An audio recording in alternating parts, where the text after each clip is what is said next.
décision du procureur général clarifie la situation justement, puisque jusqu'à présent, il y avait de nombreux points d'interrogation sur la question de savoir si oui ou non le procureur général allait décider d'inculper le Premier ministre. Parce que dans un cas figure où le procureur général aurait annoncé qu'il n'inculperait pas le Premier ministre et qu'il fermait tous les dossiers, eh bien il n'aurait eu aucune raison pour ne pas constituer un gouvernement d'union nationale entre bleu et blanc et Netanyahou. Or aujourd'hui, les choses sont claires. Sur les 3 dossiers, dont le plus grave, le dossier 4000, le procureur général a décidé d'inculper le Premier ministre avec une accusation de corruption qui est très grave.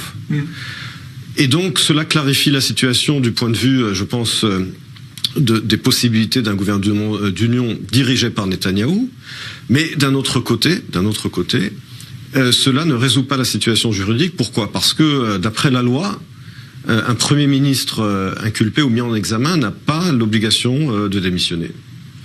D'un autre côté, il y a également la jurisprudence de la Cour suprême d'Israël, de la Haute Cour de justice depuis 1993, qui a établi qu'un ministre mis en examen doit démissionner.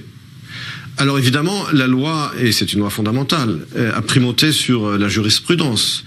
D'un autre côté, il est clair également que la pratique acceptable aujourd'hui dans le monde occidental, c'est quand un Premier ministre ou un ministre est mis en examen, il démissionne. Et si cela est vrai pour un ministre, cela l'est a fortiori pour un Premier ministre, bien qu'encore une fois, c'est également vrai que la loi est du côté du Premier ministre. Deuxième point qui est contentieux, c'est que la loi parle d'un Premier ministre en exercice.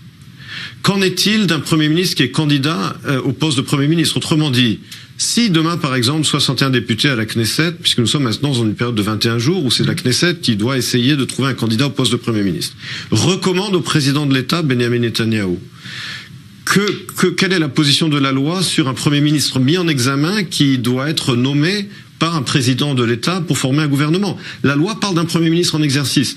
Il est clair que la Cour suprême sera saisie. Il y a déjà plusieurs saisines qui vont être soumises à la Cour suprême. Elle devra se prononcer là-dessus.